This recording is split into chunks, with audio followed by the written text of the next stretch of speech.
ভারতীয় ভিসা জটিলতায় কমে এসেছে দুই দেশের মধ্যে পাসপোর্টধারী যাতায়াত। স্বাভাবিক সময়ে দিনে ভারত ভ্রমণে সংখ্যা ৮,০০০-এর ঘরে থাকলেও গতকাল বৃহস্পতিবার বেনাপোল বন্দর ব্যবহার করে মাত্র ৪২৩ বাংলাদেশি ভারতে গেছেন। তবে বাংলাদেশি দূতাবাস ভিসা প্রদান স্বাভাবিক রাখায় একই দিনে ৮৫৬ ভারতীয় নাগরিক বাংলাদেশ ভ্রমণের সুযোগ পেয়েছেন। এ বিষয়ে বিস্তারিত জানতে বেনাপোল বন্দরে আছেন সহকর্মী আজিজুল হক। সরাসরি চলে যাচ্ছি তার কাছে। চিকিৎসা, ব্যবসা, উচ্চশিক্ষা পূরণ বা দর্শনীয় স্থান ঘুরতে অনেক বাংলাদেশী আসেন যারা ভারতে যাতায়াত করেন।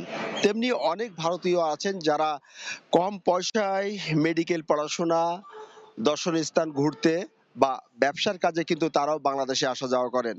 তবে বাংলাদেশিদের ভিসা প্রদানের ক্ষেত্রে ভারতীয় দূতাবাস নানা অজুহাতে এখনো স্বাভাবিকভাবে যে ভিসা প্রদান সেটি বন্ধ রাখায় কিন্তু বাংলাদেশিরা তাদের প্রয়োজনীয় কাজে ভারত যাতায়াত করতে পারছে না।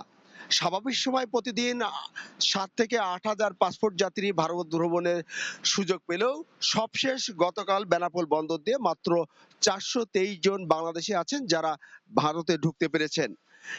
অন্যদিকে যারা ভারতীয় ভিসা প্রদানের ক্ষেত্রে বাংলাদেশি দূতাবাসগুলো তাদের কার্যক্রম স্বাভাবিক রাখায় অনায়াসে কিন্তু যারা ভারতীয় নাগরিক আছেন তারা বিভিন্ন প্রয়োজনে বাংলাদেশে আসা যাওয়া করতে পারছেন। সর্বশেষ গতকাল বেনাপোল স্থলবন্দর দিয়ে ভারত থেকে ৮৫৬ জন ভারতীয় নাগরিক আছেন যারা বিভিন্ন প্রয়োজনে বাংলাদেশে আসা যাওয়া করতে পেরেছেন। এছাড়া আপনি জানেন যে জুলাই জুলাই আগস্টে যে ছাত্র জনতা আন্দোলন, সেই আন্দোলনের সময় কিন্তু নিরাপত্তাজনিত কারণ দেখিয়ে ভারত সরকার যে বাংলাদেশ এবং ভারতের মধ্যে যাত্রী সেবায় যে বন্ধন রেল যাতায়াত করত, সেই বন্ধন রেল যাতায়াতের কিন্তু গত ২০শে জুলাই থেকে বন্ধ রেখেছে। এখনো পর্যন্ত কিন্তু সেই বন্ধন রেল চালু না করায় কিন্তু দুদেশের মধ্যে যে যাত্রী সেবা সেটি কিন্তু ব্যাহত হচ্ছে। পাশাপাশি সড়ক পথে যে শ্যামলী, সোয়ার্দ সহ বিভিন্ন যে পরিবহন যাত্রী সেবায় নিয়োজিত ছিল, সেই পরিবহন যাত্রী সেবার ক্ষেত্রেও কিন্তু ভিসা প্রদানের জটিলতার কারণে কিন্তু সেই পরিবহন যে যাত্রী সেবাও কিন্তু ব্যাহত হচ্ছে। বেনাপোল ইমিগ্রেশন থেকে যে আমরা তথ্য পেয়েছি তাতে দেখা গেছে গতকাল বেনাপোল স্থল বন্দর ব্যবহার করে বাংলাদেশ থেকে ভারতে গেছেন ৪২৩ জন বাংলাদেশি এবং ৮৫৬ জন ভারতীয়, ৩ জন নেপালীয় এবং ২ জন সুইডেন দেশের নাগরিক। এছাড়া গতকাল আমরা দেখতে পেয়েছি ভারত থেকে বাংলাদেশে এসেছেন ২৫৬ জন বাংলাদেশি এবং ৮০১ জন যারা আছেন ভারতীয় নাগরিক। ফলে আমরা সবকিছু কথা বলে যেটি জানতে পেরেছি যে ভিসা প্রদান যে স্বাভাবিক না হয়, যেমন বাংলাদেশিরা ক্ষতিগ্রস্ত হচ্ছেন তেমন ভারতীয়রা ক্ষতিগ্রস্ত হচ্ছেন বলে ভারতীয় যে সমস্ত নাগরিক যারা বাংলাদেশে আসা যাওয়া করছেন তারা আমাদেরকে জানিয়েছেন।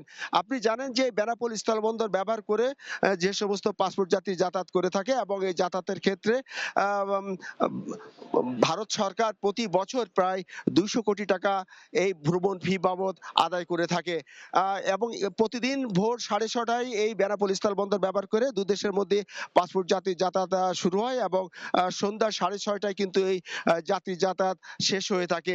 বেনাপোল বন্দর এবং ভারতের পেট্রাপোল বন্দরে যাত্রী সেবা বৃদ্ধির জন্য যে নানান সুযোগ সুবিধা বাড়ানোর কথা ছিল সেটি কিন্তু পেট্রাপোল বন্দর বা বেনাপোল বন্দরের পক্ষ থেকে কিন্তু এখনো বাড়ানো হয়নি।